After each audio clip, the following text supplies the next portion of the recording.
So we're live, basically. So go.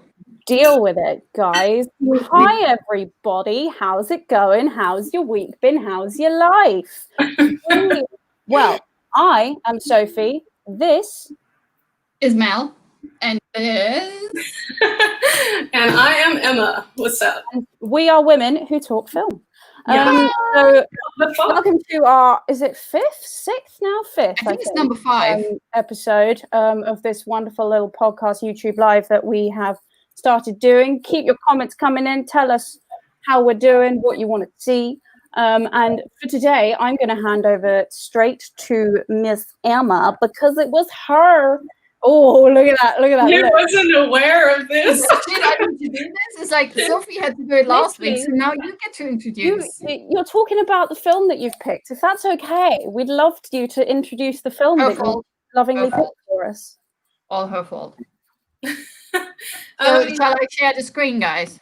Yeah, I was going to say, because I don't know how to do that. So no, don't worry. I've got you covered. So you just start talking about what we're watching today. The film that we're watching, or have watched, is Dating Amber. It used to have 5 stars, but an asshole gave it a lower rating. So, really? Yeah, last week when we introduced it had 5, right? Yeah. Shit. It wasn't me, okay? It better have not been you. Sophie's like, it wasn't me. Yeah, I chose this film because basically me and my girlfriend watched it and I was like, oh my god, this is so cute. I think we should talk about it. I think more people need to watch it. And yeah. So that is why I chose it. Not to make my clear, but because quickly introduce it. You what? Yes. Do you want me to read it? Yes. Is that how that happens? Okay, sure. Dating Amber is a hilarious coming-of-age comedy set in Ireland in the mid-90s. Things begin to unravel when 2 closeted teens, Eddie and Amber, decide to stage a fake relationship to stop everyone from speculating about their sexuality.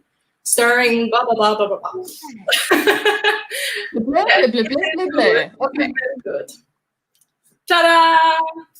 Ta-da! Wonderful. All right. So do you want to go first? Emma? No, I want to hear what you guys have to say. You always made me go first when I didn't choose the film, so right, go on, man. All right, Mel. Me? Seriously, what? Because I was the negative ninny last time. Yeah, of course. Yeah, we need some positivity radiating from you this week. Yeah. So let's see. What can I complain about this week? So I didn't know what this was about, but I've seen that on social media. Lots of people were talking about it. It's just, I think in the last few weeks, been added to Amazon Prime here in the UK. And when I started it earlier, I was like, oh shit, this is another teen story. Oh my god, I'm too old for this crap. Here we go again, press play. And it didn't even take 10 minutes. And I was like, oh my god, they're so adorable. Yeah. It's so cute.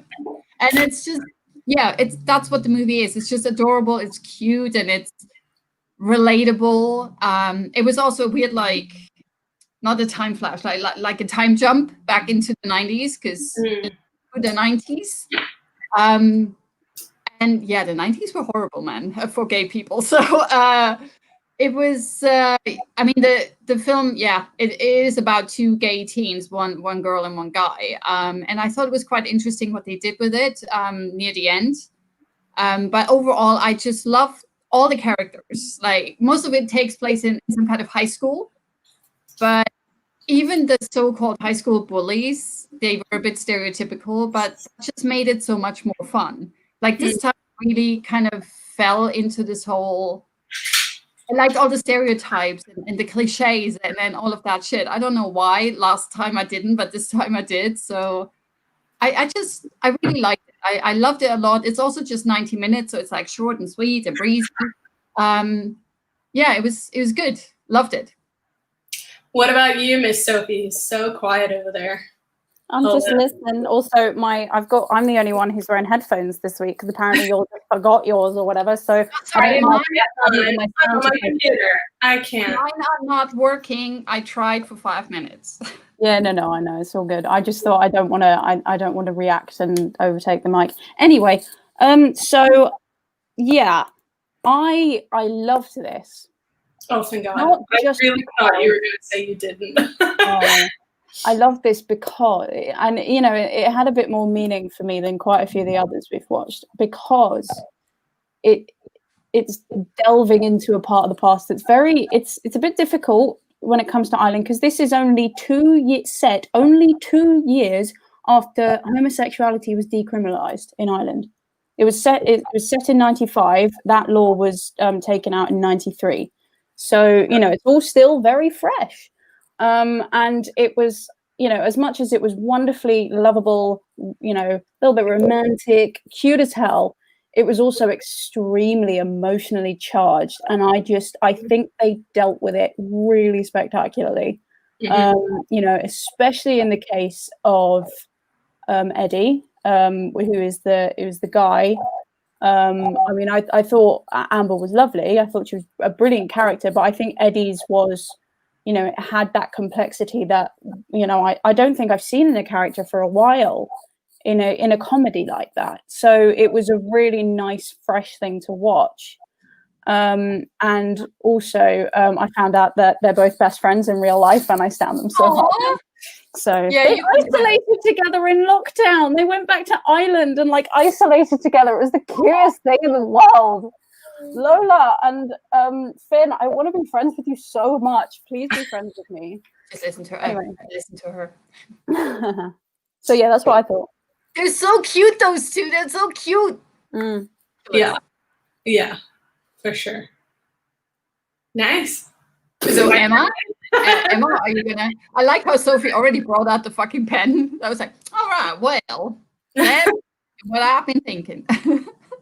No, I loved it. I absolutely loved it, which is why I wanted to talk about it. I mean, for me, it took me a little, like, okay, no, it didn't take me a little. It took me some time to like get into it when it comes, because I don't really watch.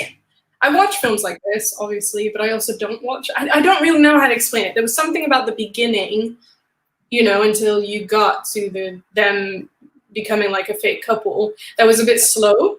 But now that I think back about it, am I talking right? Am I saying that? Now that I think back about it. It still makes sense. It's fine. Keep going. Okay. English was not my first language. Okay. Really? Yeah.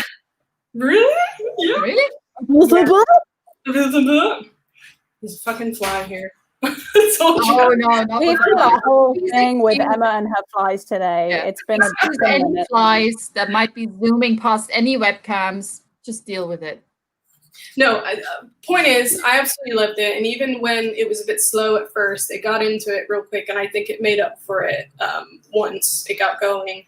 And it's like, it's not even like I can relate. I mean, I can definitely relate to the main character with his story and stuff and not wanting to tell his parents and things, but I never went through that whole am I or am I not. It was more of a, I'm having these feelings for a girl. I have no clue what the fuck they are. Somebody told me what they were, and that is what I was. Like, there was never anything like, am I, but I don't want to be, oh no, this and that. So I couldn't relate to that side of it, but I could definitely relate to him and like not wanting to tell his parents and like, excusez-moi. And yeah, I don't know. I just really loved the film. I thought it was really sweet, and the ending killed me. And it was just. Oh my god, I cried.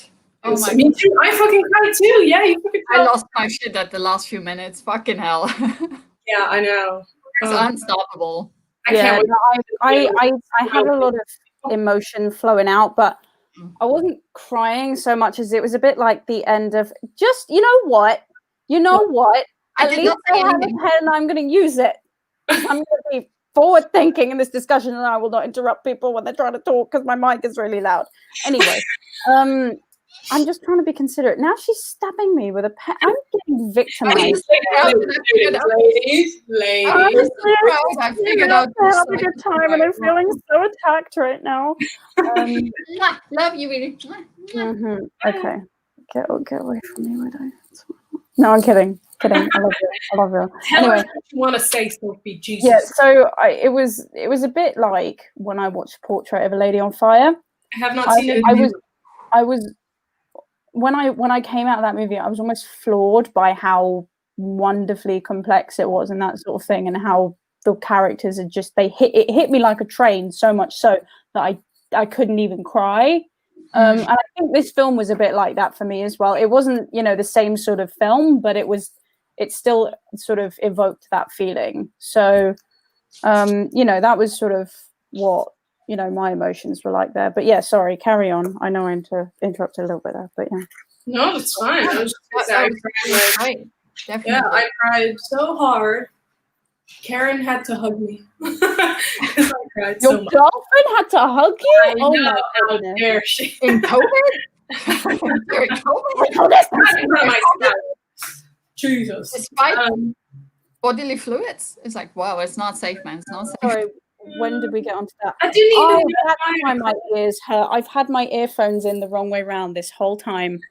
Oh, sorry. Hi, I'm Mel. Sorry. Oh, I love it. My right ear really hurt for like that whole thing, and I was like, what is wrong with my head? Can I just say something? For me, this film was so good because I cried, not because I could relate to the character, but because I believed in the character, and I think that is such a big thing. I think people get really emotional with films when it's something that like they know about and like, I don't know, like like I said, they can relate to. But when a film makes you cry, when you actually have no kind of relation, like you don't feel the same as the character, but you still want the best for them. The character. Like, yeah, I think that's so good. It's like, yeah, it's a different. I think that's probably what most films are like, because a lot of stuff that's depicted in films I have obviously not ever experienced. What I love about movies is that it almost makes me experience it with the character, even though I've never really experienced it. So good films kind of make you not just feel for the character, but it's almost like you can understand what it's like walking in their shoes, and you really feel with them when they're feeling stuff, not just for them, if that makes sense. Like I'm someone who's like mega emotional anyway. Like I tear up a lot and I cry a lot when I watch movies and TV shows anyway. I get mega emotional because I get emotionally attached to the characters. And I think that's what I mentioned on one of the previous shows as well. The Nigerian film that we were watching, that I, for whatever reason, just couldn't get a proper connection to any of the characters, which is why the film felt really flat to me. And that's something that's very, very rare. But most of the time, there's at least one character where I'm just like, oh my God, I'm like so in there with you. I'm fighting with you, and not just like I'm in your corner, but I almost feel like I'm going through the same shit with you. It's like you're the invisible like ghost on their shoulder or something like that. That probably doesn't make any sense, but that's what it feels like. Yeah, I mean, because I see what you mean there, Mel, because it's a bit like you don't have to. I mean, for me, you don't have to necessarily relate to the character to have that emotional attachment to them. That's not something that I personally feel. I really personally, I really connected with that trio of sisters in the Nigerian movie. But one, I'm not Nigerian. I have no idea about anything from their culture. And two, I have no siblings. But yet I still had this wonderful emotional connection to them as characters, and I wanted them to do well, and I wanted them to rob people and, get their money and have a happily ever after. Anyway, we're talking about the wrong movie here. But I think, yeah, for me, I mean, Amber was a wonderful character. Why? You're dark, I think. I know.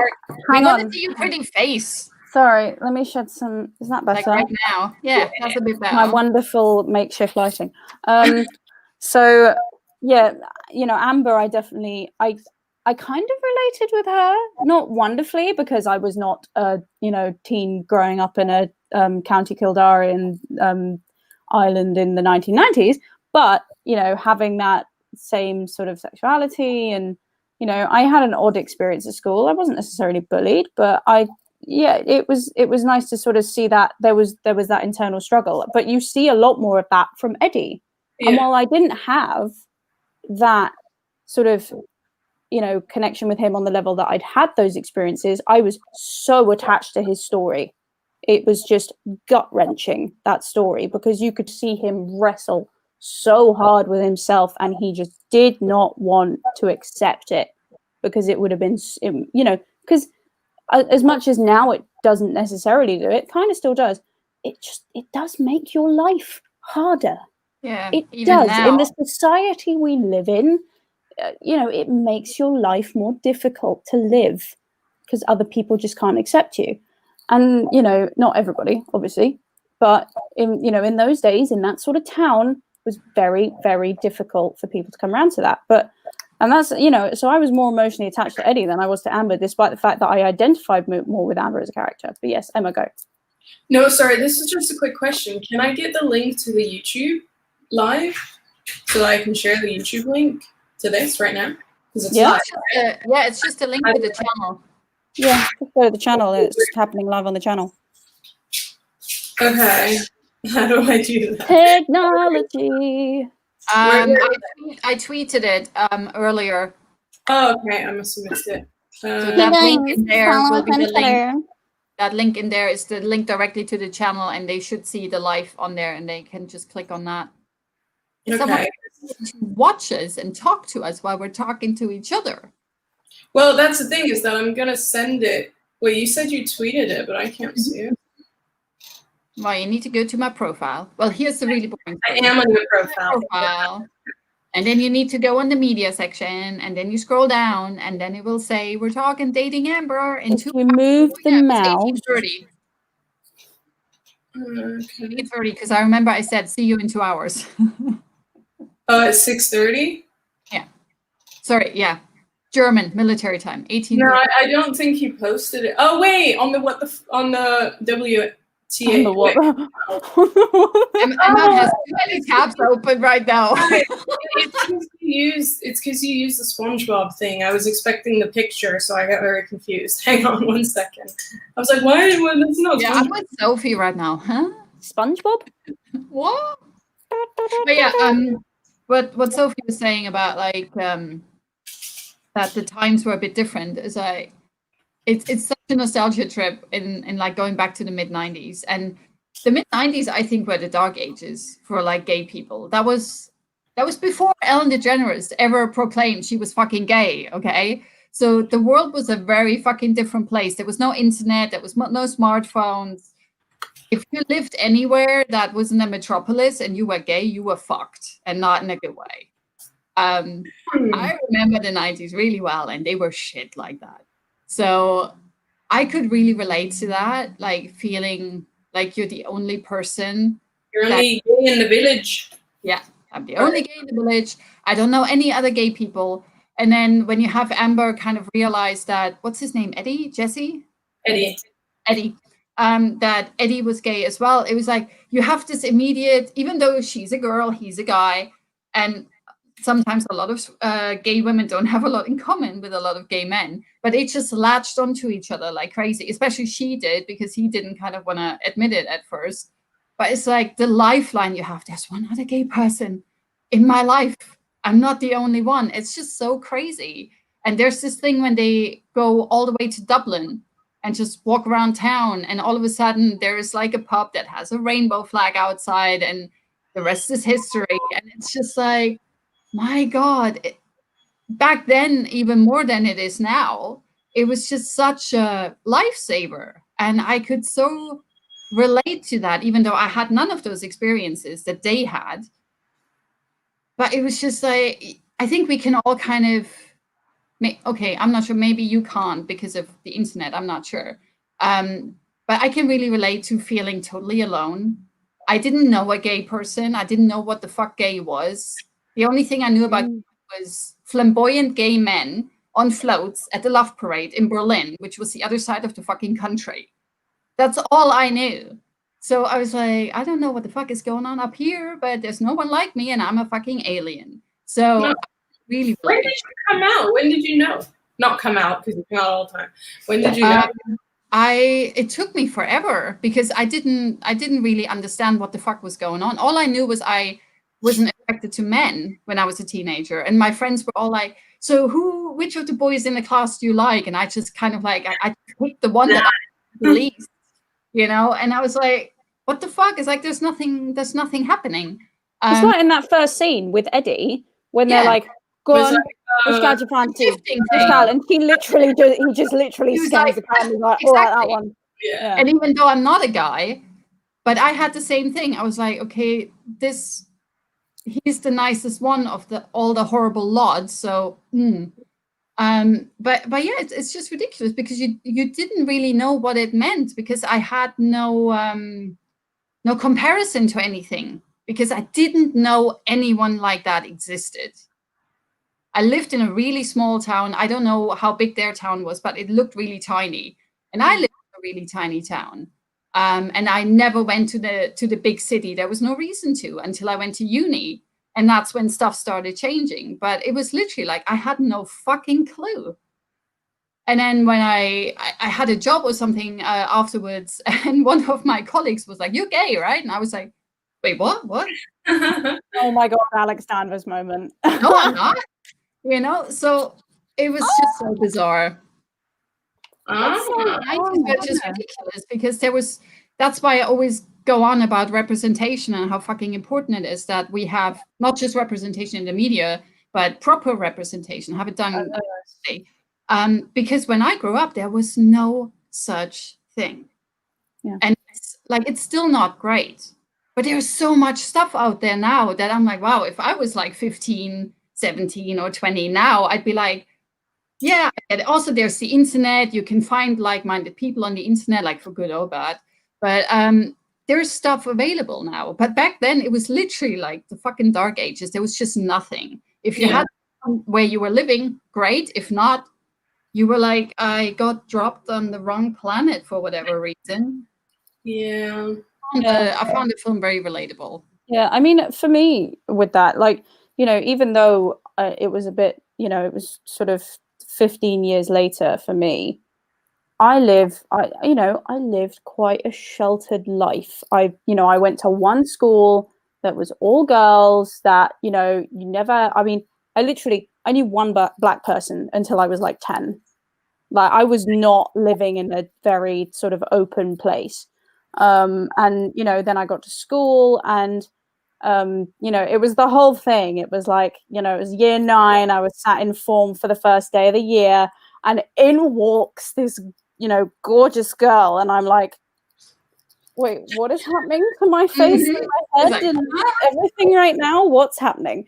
And, I had to do clandestine research. I felt like a hacker. And, I did discover that, but not a lot, because you have to even, back then you had to know where to look to find the sort of things like, Tumblr or articles, on, when After Ellen was still in that sort of, those sort of publications. So, even, 10 years ago, it was still something you had to look for. But now it's just a wonderful thing that it's so readily available now. I mean, look at Winona Earp. I mean, oh my God, yes.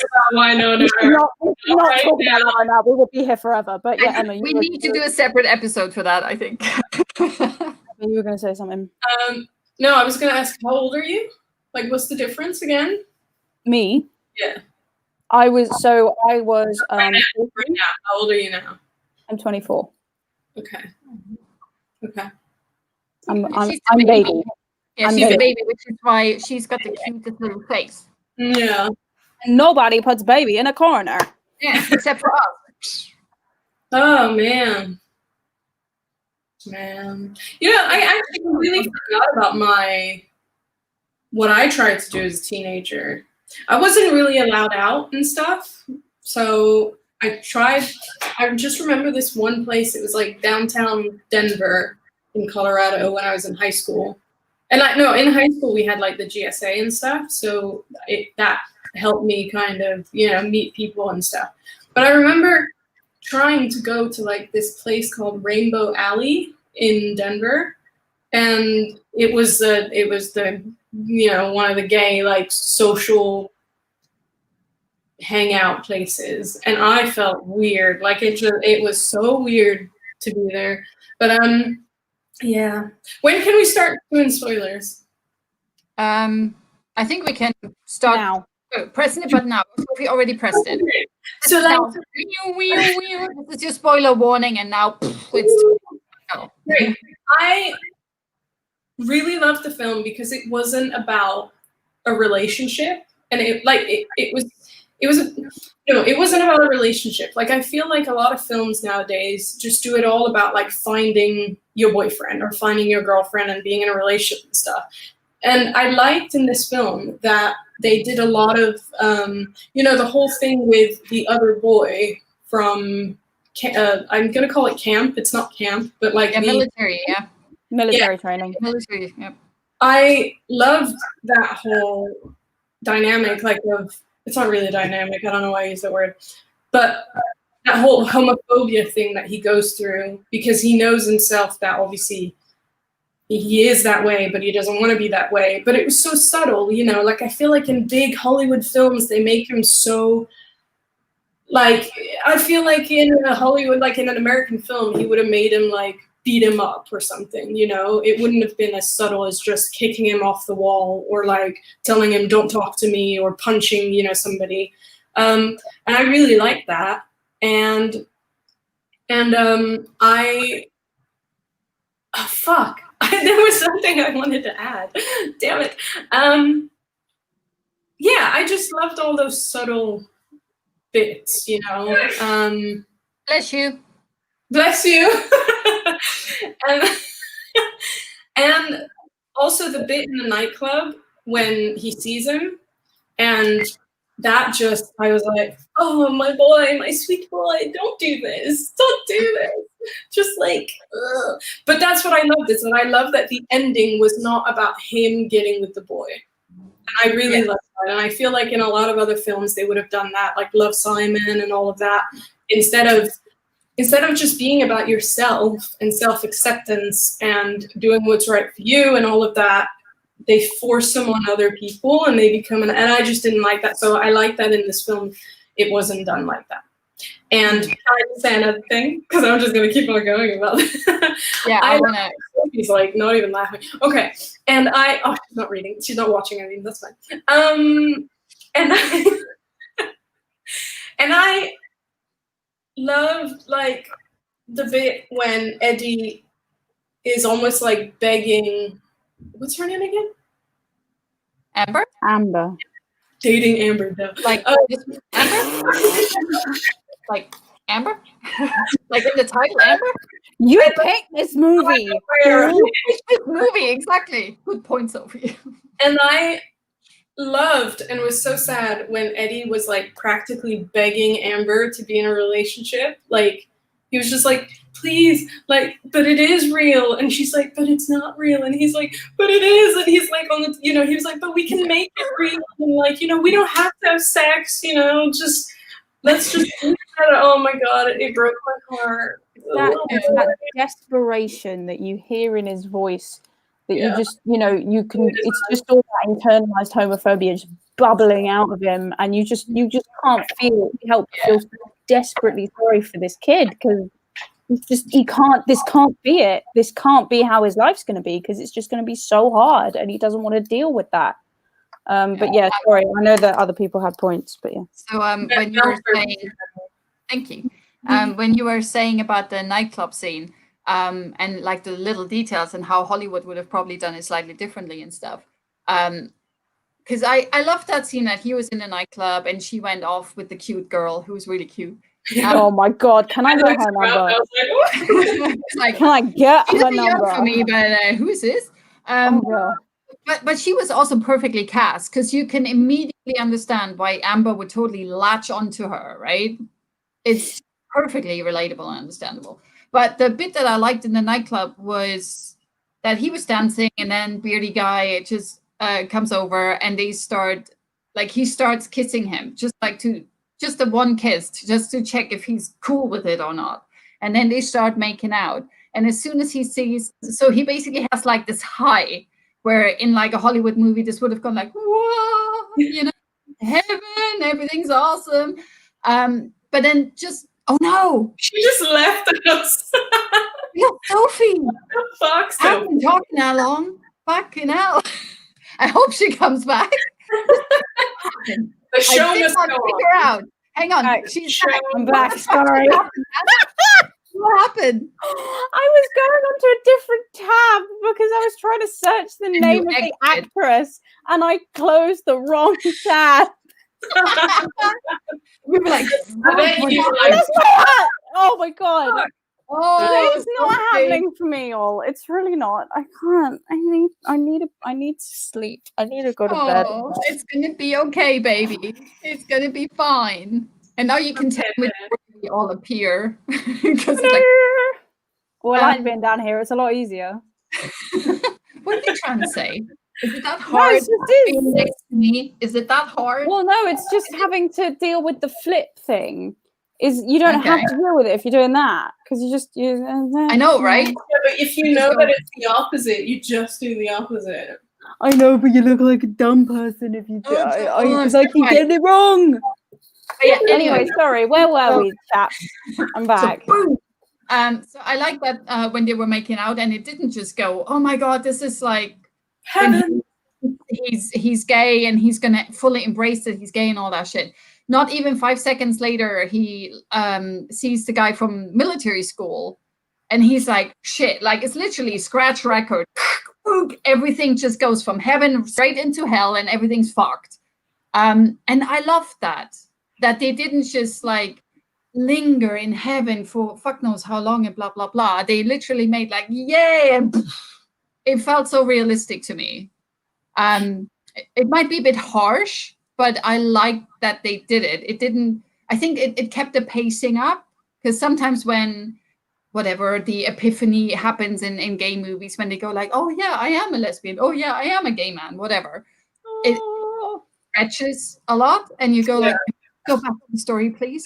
This really did it really well, and was like, "Yay!" 2 seconds. And here we go, and he starts screaming, and the girl needs to come running in and stuff. What did you think of them doing it like that? Did you like that it goes to such extremes in such short period of time? Emma seems to approve. Emma. Go on. Go on. Sophie, I thought you made that because this doesn't have to do so much with that. I think just going back to what I was saying before, and I think I found the better words for it. I like that the film didn't force the only 2 gay guys together. I think that's what I was trying to say. And that's what a lot of, series and films do, is that, oh, you're gay, I'm gay. Oh my God, we must get together, and I never once thought that they would end up together. And I love that their story was left untold. Like he's, it doesn't mean anything, it's like that thing of like, well, if I'm gay, I must know all of the other gay people, Yeah. It doesn't work like that. So it was no, honey, that's lesbians. Exactly.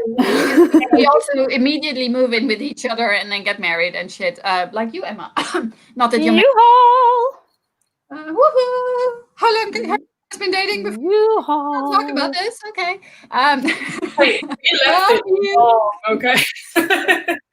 Longer than but yeah, I love what you're saying there, Emma, because I didn't think too much about where the story would go, but I love that it didn't go gay guy needs to find gay guy and gay girl needs to find gay girl. It wasn't about finding love. It was about finding themselves. Yes. I really love that. Do you want to say something? You want to give me a weird high five? I want to say something. Well, okay. What I also liked, and it's the fact that you going into the film, you think that Amber's family is going to be really horrified by the whole thing, and Eddie's family is going to be quite cool about it. But I like the way that they flipped it. So obviously Amber came out to her mom and everything was fine, even though she went and told the pastor or whatever. As you sit in that confessional, it's not a confession apparently. Yeah. Whereas like Eddie, even though the family was ready in a sense, I mean, I don't know if the dad was very okay with it, but yeah, I like that didn't. But like basically, it was just so realistic. You know what I mean? I don't know. Like it managed to swerve away, like to avoid stereotypes when it comes to the gay storylines and the gay characters. They went for stereotypes in other bits of the narrative and in other characters, but like they were really trying to do it right, if that makes sense, for the two lead gay characters. Sophie. Yeah. No, I think with that, because it's with Eddie, the one scene that I really loved, and this is not because I'm biased, because I adore Sharon Horgan, who I thought was wonderful. The mum, Eddie's mum, who I thought was wonderful in this movie, by the way, who I thought was wonderful in this movie. Yeah. I just loved the bit where, you know, she finds the drawings of the dicks, and it's all a bit, and she just looks around the room, and, you know, it's just, you know, she sees all these sort of military pictures of all these macho men, and she's just thinks, she, you know, she doesn't even, it's not even just a thing in her head. She literally just goes, right, right, okay. You know, it's just that realizer. And, you know, she looks scared about it, but not in a way that she's scared of what it is. It's more that she's scared of how this is gonna, you know, because she loves her son so much, and she doesn't want things to change, but she also doesn't want him to go to military school, but he's, you know, intent on doing that. And, you know, she tries to, you know, the fact that she tries to almost coax him out of it in that end scene. She's not pushing hard, you know, and I don't think it's ever right to push anybody to come out when they're not ready. But I think, you know, she just wanted so much before he went off to become a man or whatever. She wanted to have that honest conversation with her son. And I just loved that relationship in the movie, especially because she was having her own hard times with her husband. And, you know, that story was also interconnected with the way that Eddie was so intent on going to military school because his dad was in the military, but then mum's having problems with dad, and it's a whole thing. And it's, you know, I just thought that was a really nice, complex subplot that really intertwines well with the main plot. But I think with Amber's parents, I was also quite surprised that Amber's mum took it almost well. I wasn't expecting that, purely because, you know, I have quite a few Irish friends, and, you know, I've heard a bit about the culture over there, about how it's, you know, because it's very Catholic. So, you know, it's even more that people aren't going to be accepted, especially when you're going back that far into the 90s. You know, so I wasn't expecting anybody in the movie to take it well. So it was quite you know, that was not something I was really expecting. You know, I mean, apart from the two and then maybe some of the kids, because the kids are different, you know, it's a different generation, but there we go. But yeah, I'm trying to think what you were going on about, Mel, that the thing you said just before, was it just before the nightclub scene? No, I don't think so. I've lost it. Anyway, Emma, you go. Like, yeah. What happened to you using your mighty pen? Well, I mean, to be honest, I just I was too distracted by the actress who played Sarah, and I was trying to look her up. Oh my God, yes, that was her name. That was her name indeed. Lauren Canny, please call me. Yeah, Emma. I thought it was. Oh, sorry. Emma had her hand up. Yeah, thanks. I was gonna say, it broke my heart when. What did he call her? Did he call her a dyke? Like when he was so when they just found that, like, the school just found out that she was a lesbian, and everybody was like saying that he turned her or whatever.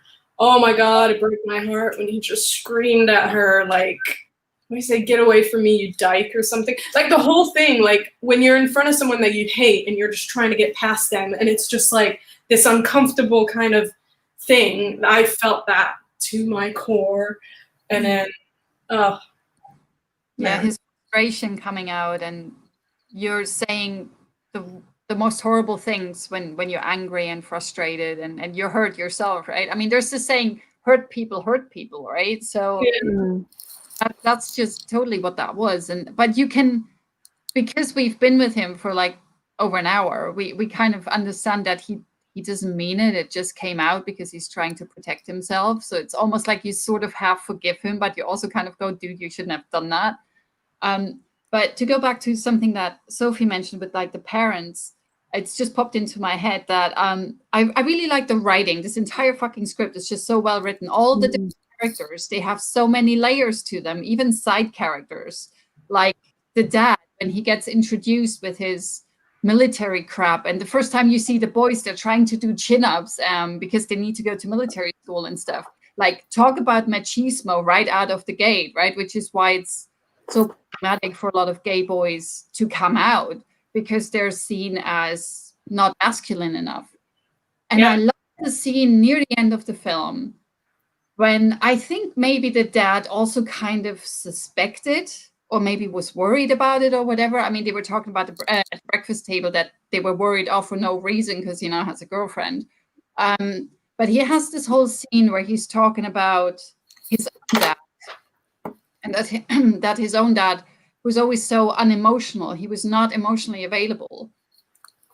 And as he talks about it, he loses his shit, right? Because that was so powerful. Something that has bothered him his entire fucking life, how horribly emotionally unavailable his father was to himself, and that is not probably what he wanted for his own son.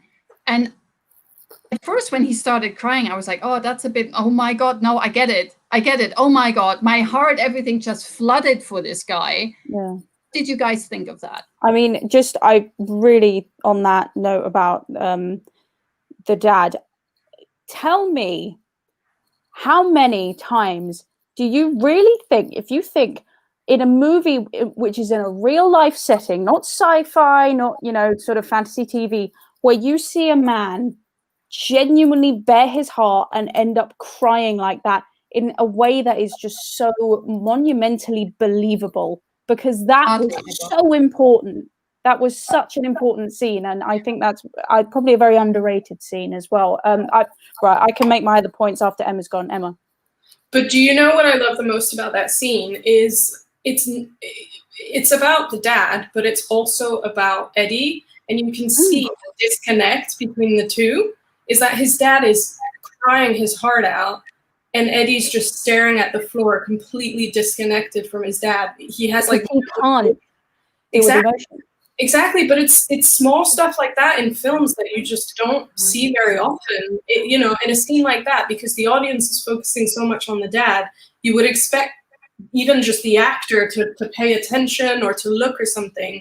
But it was, you know, most likely obviously part of the narrative and stuff to just show him so like just not like he had no connection at all with his with his dad, and it was just Kudos to Finn O'Shea for that scene.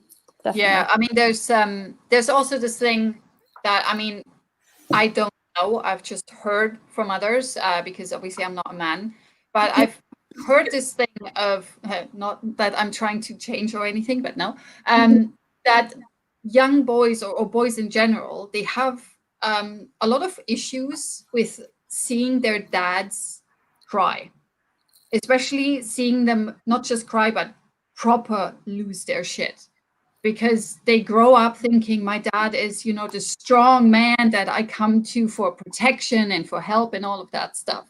So we grow up not really seeing our parents showing a lot of weakness because they're our protectors, they're our teachers, we look up to them and all of that. And because of the age that he is, that's obviously starting to change. But I've heard from a lot of young men from like my circle of friends, like years and years ago, that makes them highly uncomfortable because how men grow up nowadays with this mask of you're not allowed to show any emotions, or the only emotions you're allowed to show is anger and, you know, all these tough emotions. And I think that's why at first I was like, me personally, I would lean over and I would hug him. And I was like, why is he not doing it? Yeah. But yeah, it's because he's not me. He's entirely different.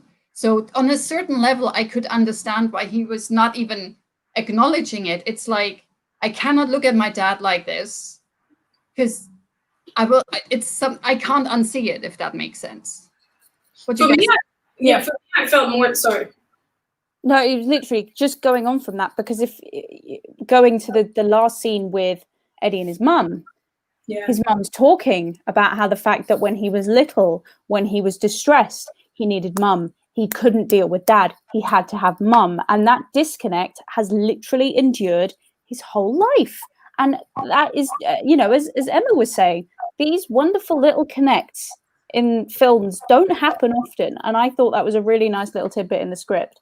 But yeah, and also we get glimpses of this from his brother, because his brother goes around the entire movie carrying things saying "say no to divorce" because he thinks his parents are going to split up, and he's clearly not able to deal with that. So he's putting his energy into making these leaflets because he can't talk to his dad, because his dad's a strong army man. His brother's got his own shit going on, and his mum, well, who knows? I mean, she's having to deal with her father, her husband, just being an absolute prick. But we know he's not. But at the beginning he is. So I love that little sort of subtle subplot with his brother as well. It's just all these side characters are so fleshed out, and it's so good, and I'm dying. Oh, sorry. Right. So okay. well written. Yeah. You would. What is sort?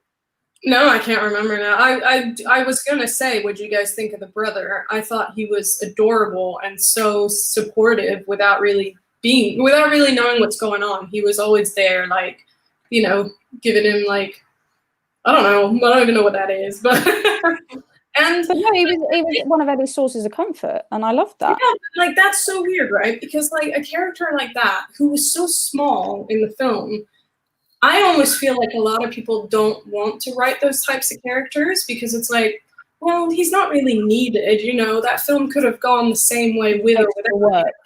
But something about him being there, just, I don't know. I really loved that character, and even the actor was adorable. I know, I loved him. Yeah, Mel?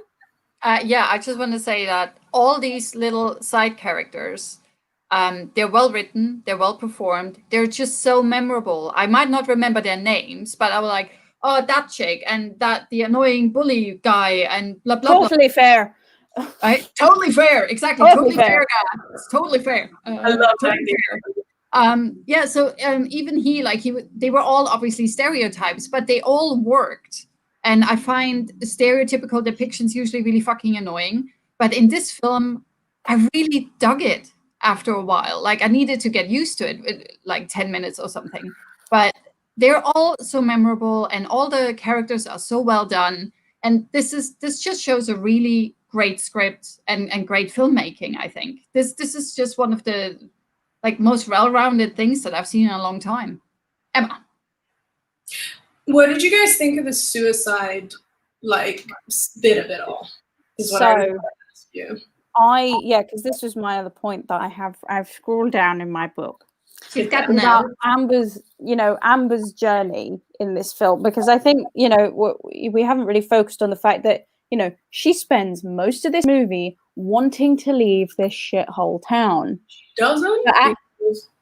And at the end, she's the one who has something to stay for, and I think that's such a wonderful, rounded way of doing it.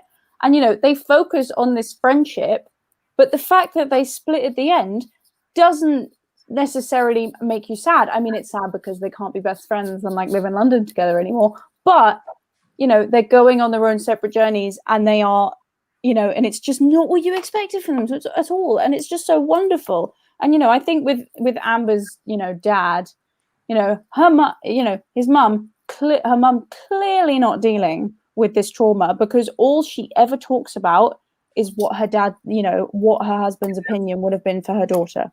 And I think that's a really important point, because of course that's sort of saying that she just doesn't know. She still, even after a year, still cannot even fathom who she is without that man. Whereas Amber is so aggressively the other way. She is who she is, and that is what it is. If dad's in the ground, that's whatever, So yeah, Mel. Do we find out when the dad committed suicide? How many years ago that was? I think it was the year before. It wasn't a long time ago. Fairly recent then. Oh, okay. Well, I didn't pick up on that at all. Yeah, I liked, and tell me if I'm wrong. Maybe I'm remembering a different. You're wrong. Huh? You're wrong. If in doubt, you're wrong. Thank you, asshole. I was gonna say.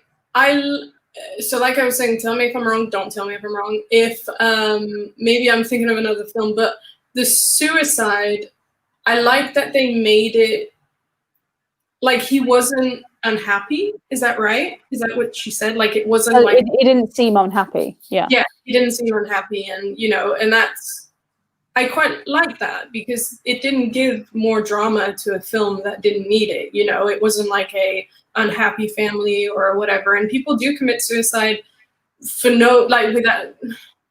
Now, obviously, I think in that moment you must feel a certain way to want to end it, but I liked that it wasn't full of drama. You know what I mean? Like, yeah, that they showed that side of it. That like a seemingly happy man can still, do it. But yeah, go ahead. I mean, it made a subtle point in today's context as well, because it's alluding to the fact that he didn't seem unhappy, but that's the point. He's a guy, so in those sort of days, feelings weren't a thing for guys. They weren't allowed to have feelings. They weren't allowed to show their emotions. And so, the fact that he committed suicide, such a surprise to everybody, he was, we don't know that because they didn't need to touch on it any more than they did. But he could have had depression for years. He could have been horribly riddled with mental health problems. It could have been any number of things. But the point was he couldn't talk about it because of the society he was living in. And they made that really subtle point. And I thought it was very cleverly done. Mel. Yeah, that's a really good point. And I think it's also, we have to remember this film is like set 25 years in the past. Exactly. Yeah. Back then, we didn't talk about mental health the way we do nowadays. I mean, even nowadays, lots of people don't really want to talk about depression and stuff. But back then, no one fucking talked about this. If you had mental health issues, you shut the fuck up and you don't mention it to anybody. And or you get sectioned. Yeah. Or if all of a sudden you killed yourself, it's like, oh yeah, he was always a bit troubled. Whatever it was, that people didn't really care back then. They were not as evolved as we are now. But one of the things that, like, we all seem to like the depiction, or well, the way they dealt with the suicide in the story. Because one of the things that I really liked, and this goes back to the script is so fucking well written, that we find out that her dad committed suicide by military dad talking to Eddie's mum.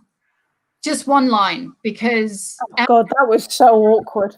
Right? Sorry. Amber comes over, which was hilarious. Like when Eddie opens the door and she wears this weird ass dress with the pink bow in the hair, and I was just, my coffee went everywhere. Let's just say that. It was real. And then it was literally just one throwaway line that the dad says quickly to the mum about that Amber's dad committed suicide. That's it. And then a few scenes later, I'd already forgotten about it. She's sitting somewhere outside contemplating something, and the camera shows you a tree with a branch sticking out, and she looks at it from below, and because you know that she has someone close to her that committed suicide by hanging himself, you immediately make this association that this is what she's thinking of. And that is so well done. Took me a minute though. Watching it, I was like, amazing. I love the way that this is done. You don't have to have someone dangling there because your audience is stupid. You know the audience is paying attention. What it means. Emma. No, it's Sophie. Oh, sorry, I thought Sophie. We need to talk about the fact that this was an Irish movie, not British, not Hollywood. This was a pure Irish movie, and I bloody loved it. I thought, this is my thing now. This is my thing. I want to watch everything that isn't Hollywood or British at the moment, because I'm just like, I just want to see the length and breadth of the film industry itself without just looking at the stuff that we see every day. And, even though, of course, this is the problem with a lot of the rest of the world, United States, I'm looking at you, they love Britain and Ireland together all the fucking time, and it's just like, no, this is its own separate country with such a wonderful capacity to make these stories happen. And I just loved that it was its own movie from Ireland, showing this life that actually, I mean, the people from the States might think that it was sort of that we'd know what that was like. I didn't have a fucking clue. Not a clue, completely different sort of culture. So it was wonderful. I loved it. I loved that came out of a purely like Irish production studio. But yeah. And can I just say how beautiful the scenery is? Like, oh my God. And stuff. And I was like, oh my God, I want to go to there. Emma. There's two things. Sorry, I just remembered something. One, can we? Okay, no. I'll quickly just. I'll say one thing first, and then the other. No, never mind. That doesn't matter. The other thing I was going to say, can we talk about that montage of Amber and the other girl when they went to the beach and they went on the train and they were so good. Like that was that to your core, man. That was such a beautiful montage, and the way they did it, just it was so good. This is how you do a montage. Yeah. It's beautifully done, good music, and it actually told a story and had progression. So it wasn't just a montage to have a fucking montage.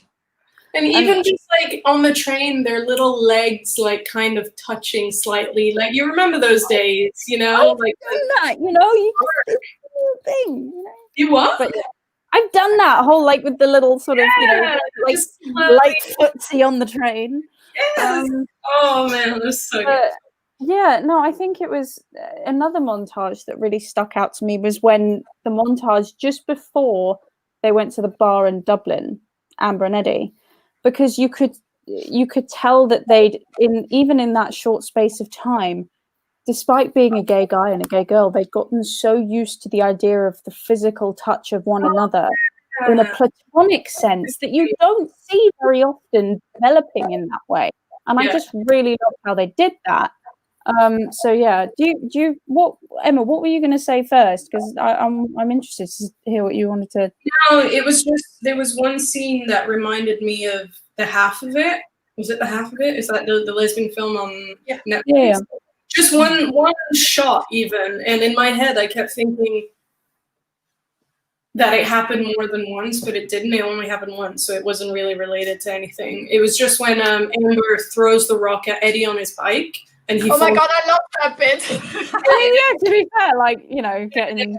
And in The Half of It, that's always what happens. Like, she either gets something thrown at her and she falls off her bike, or she gets pulled off the bike. And the two just made me, yeah. But it wasn't at all. So. Knocking gay teenagers off their bikes 2020. And no one was wearing helmets back then. We didn't have that, right? If I get on a bike, I'm putting my helmet on. Yeah, same. In this house, children, we advocate for wearing a helmet when you are on a bicycle. Yes. And just wear pads everywhere anyway, just in case. Someone's going to throw a rock at you and they might not have such good aim as Amber and it gets you in the back of the head, you know?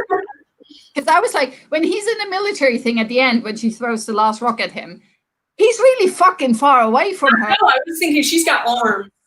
She's gonna be a softball player and an arm, and I was like, "Fucking hell!" She should go, I don't know, to America and play baseball or something. Yeah, she should be a softball player or a shot putter.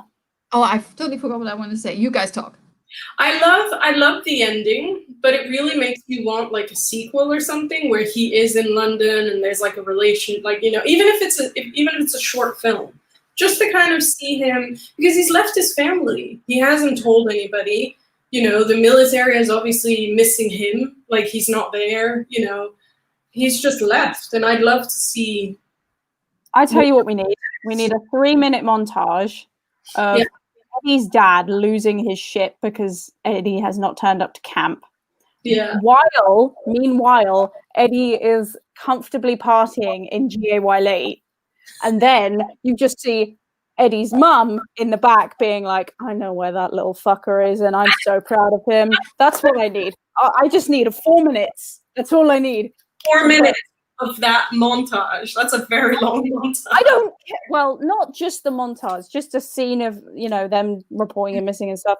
And, you know, maybe Amber and Sarah are sat there as well at the table and they're all having this conversation and they're like, yeah, we know exactly where it is, but we're just going to let them stew a little longer. It's fine.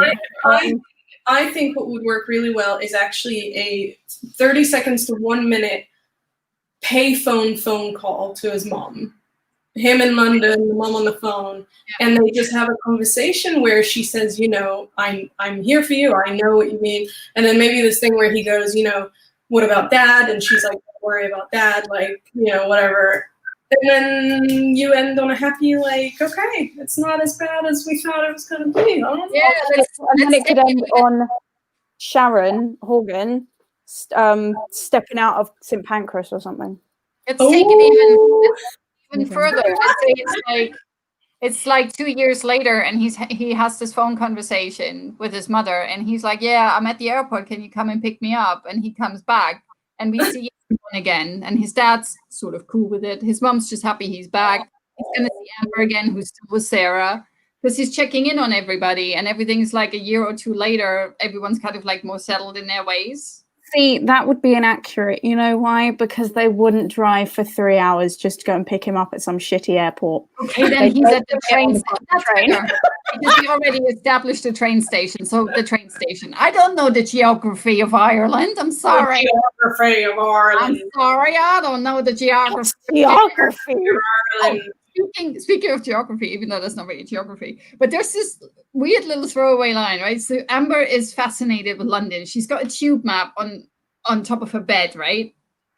And there's a line that she says, and I had to pause the video and listen back 3 times. You guys probably know what I'm talking about. She's like, "Oh, I live in Camden, blah, blah, blah. Oh, maybe I'll go to Hackney. It's on maybe I'll live in Soho." And I was like, wait, what? Hackney is on the Victoria line? I was like, no, I must have misheard that. I think it is. It's like maybe you have to think back in the day, though. So I don't know. And I was like, Hackney's not fucking on the Victoria line. So I went like City Mapper. Hackney's not on the fucking Victoria line. I was like, 25 years ago, Mel. You know what's most inaccurate about it, though? Do you know what's most inaccurate about it? The fact that she would even think about living in Soho, because who the fuck can afford to live in Soho? I know someone who lives in Soho, and she loves it, and it's fucking expensive. Yeah. No. But yeah, I was just like, when she's like, oh, Camden and Soho, and then Hackney's on the Victoria line. It's like, you've just lost me, girl. What the heck? I disagree with Soho, though, because of course that's the gay area, but that's where we can't live there. It's very expensive. Well, okay, let's just say that when I moved here 10 years ago, I went to my place and I got on the tube after I figured out where the fuck that even is. And I went to Soho. I was like, okay, so this is Gay Central. Where are all the gays at? And I didn't find any. So I was like, you expect them to manifest in front of you? Did you expect them to manifest in front of you or something? Yeah, I wanted them to go like poof, poof, poof, poof. Mel is here. Here we are. And I was like, it didn't happen. Mel is here. Yeah, I just made a beeline for. I went out the first night that I moved to London. It was in 2018. And my friend Liv, who I went to uni with, so I knew her all the way through. Hey Liv, you'll probably never watch this. Hi Liv. Hi Liv. She's wonderful. I love her. And she and I, we both went to with another one of her friends from university, who was also gay. We went to made a straight beeline for straight beeline for She Bar in London. This was in 2018 in August. Yeah. Okay. Of course, this was my first time going to a gay bar, like in London, because for the most part, I hadn't really been to anywhere in London because I'd spent most of my gay time in Belfast. Mm-hmm. So, I was going into She Bar and I was like, are those girls kissing? That's a who? It was just like this wonderful thing, and then I ended up in GAY late, and it was just GAY late's wonderful. Have you been to Heaven or anything? We're not sponsored by GAY late, promise. Have you been yet? Have you been yet? Have you been to Heaven yet? Not literally. I've seen multiple drag queens perform at Heaven. It's been wonderful. Although there are a lot of gay men there, so it's not the greatest place to pick up women, but it is a good place to have a good time. Yeah, no matter where you go, there's always lots of men, other than in She Bar, where there's lots of 20-year-olds. So I feel very out of place. Yeah. Why do I feel like now? I need to find them older gay women somewhere else, I think. Yeah. Can I just say, guys, we've been talking for over an hour, but can I say how much I love that we're not just talking about the film, but we're also just talking so much about gayness and gay life and this is our first gay thing, right? Is it? Did we do, what was the Yeah, the old Yes. guard wasn't gay. As No, much the as old it guard- was kind of like, gay. It scratched. wasn't our type of gay. Yeah, the old guard just scratched a little bit on the LGBTQ plus. We have a This- gay man, so it's different. Yeah, but this one is it's our first proper gay film. And oh yeah, shall we do the rating thing? Oh, come on now. 3, 2, 1.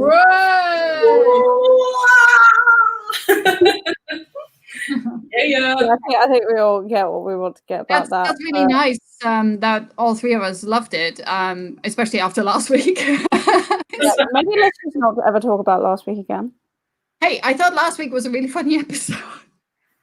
It was good. I think, I think it's always good to have a bit of contest when it comes to our opinions on this, because otherwise, as much as it's wonderful that we're able to talk about the things we love about this movie, it always makes it more interesting if there's differing opinions. So it's, I think that's always good. Especially when people can kind of explain why they don't like certain things and why they love certain things and stuff like that. I hate it when people just go like, just didn't like it, get over it. It's like, yeah, but why? What didn't you like? So it's like if you can't just say, oh my god, I love that movie. Okay, why did you like it? I just liked it. I just thought it was good. And I was like, but why though? Can I just say that I like Sophie's weird ass voices on the thing? There's more where that came from. If we do I well, hope so. get ready for half the episode to sound like this. Well, okay, that's just how it is. Shall we do that next week? I don't know what. Well, it's your turn, isn't it? It's your Yeah. turn to pick So, movies. You pick something. I think we should probably try to end it soonish. So I was just wondering if you guys have any last few words that you want to say about talking Amber, dating Amber. Watch it.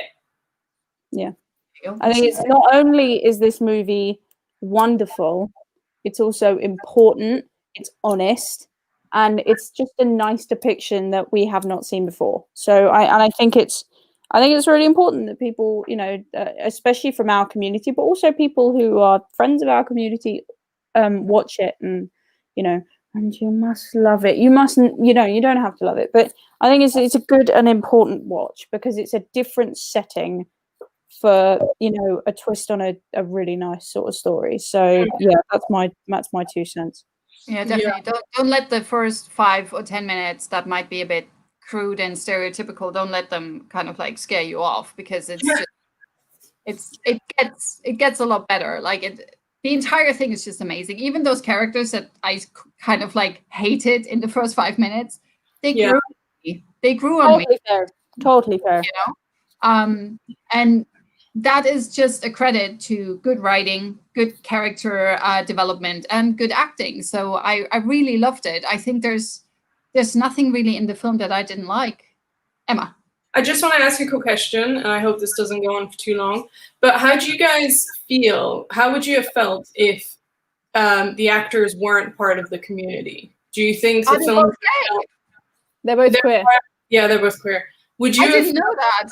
There you go. Would you have felt like it would have come across the same, or do you think that they kind of felt like they knew how the characters felt, so they brought something else out? Like, well, an actor is an actor, especially from you, Mel. Like, that's the job. You have to be someone else. But do you think? What do you think about that?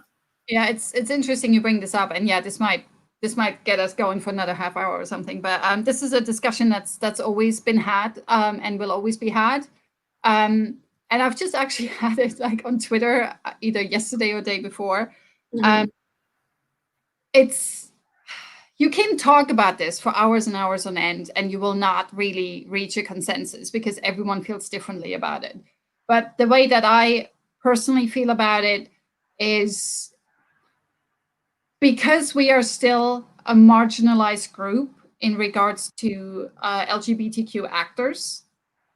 I feel that gay roles or LGBTQ roles should be played by LGBTQ actors, just like trans roles should be played by trans actors. But once we have proper representation and we're no longer being marginalized, we have proper representation and equality and all that stuff, where it doesn't matter whether you're straight or whether you're homosexual or whatever it is. I think anyone should be allowed to go for any part. And that doesn't matter what sex you are, what gender you are, what race you are, whatever the fuck you are, you should go up within reason. Yeah, I was like, a white man can't play a black man.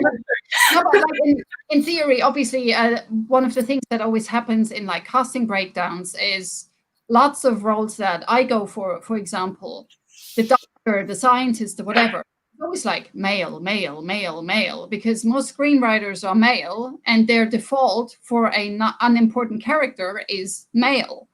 And we have this whole discussion like in the industry a lot, where casting directors are also like starting to get switched on that. And they're like, look, I know it says male, but is it really important that this doctor is male? Is it important that the scientist, the CEO, this whatever?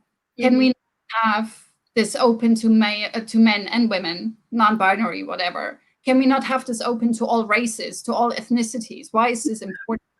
And most of the time, what I hear from casting directors, they say, most of the time it's not important. They didn't think about it. And the default that they just quickly write is male. Most of the time it even says white male. And it's just not important to the character whatsoever.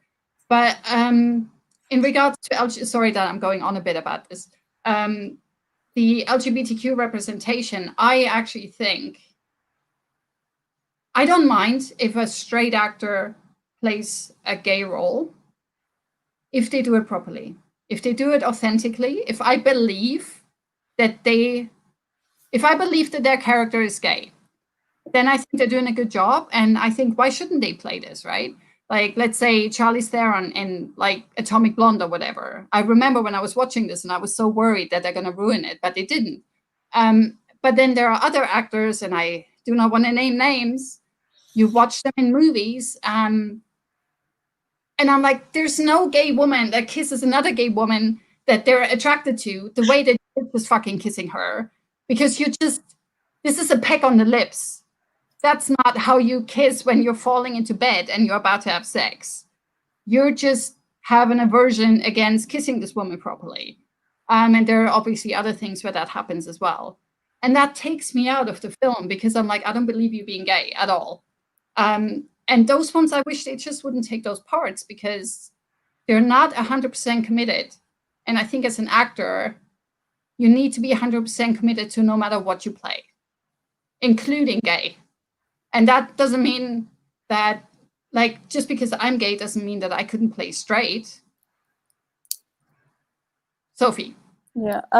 Going back to your very, very first point, where you were saying, you know, once we get equality, once we get this representation, we could be here saying that for the rest of time because unfortunately that is also a very relative statement depending on the community you're in, which is why, as you say, it's a discussion that could be had forever because it's something that is just not solvable in one day.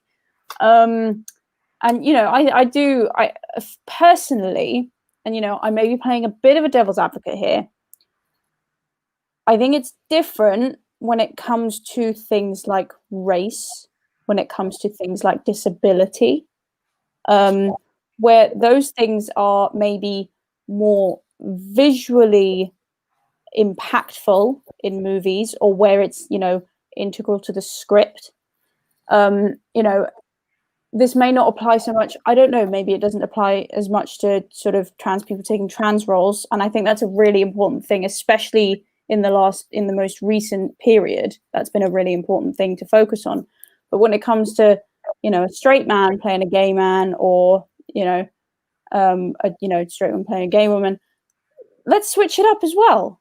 Let's see more gay actors not be typecast in gay roles, because that's a problem. I mean, you know, they may not think it's a problem, but there are a lot of people who, you know, I could think of a few actors. I can't name them right now, but I do think of a few actors where they almost feel like they've been typecast. It's not a bad thing because they're gay people, so they end up playing gay roles, but let's see them in straight roles. Like, you know, let's not just leave the straight roles to the straight people.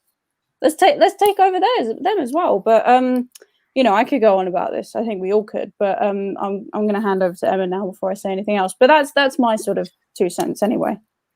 Well, I was going to say, to answer my own question, which none of you have answered. It's a very hard one to answer.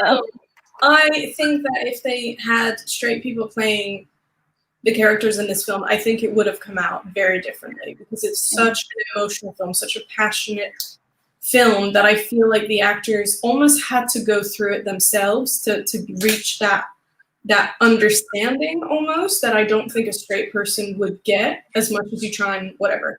But when it comes to actually the whole like gay actors and stuff, it's so hard for me, because I'm part of the LGBTQ representation filmmaker, blah, blah, blah, blah.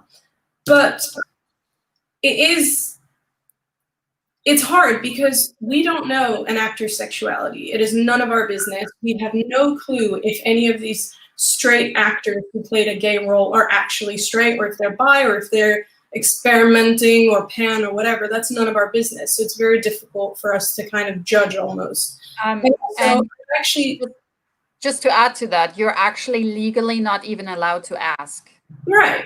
And I said this on Twitter, actually. Like, what about actors who were straight when they played a gay role and then came out later on in life? You're giving them slack. Dominique Ross-Chalkley, Cat Farrell. Yeah, all of that.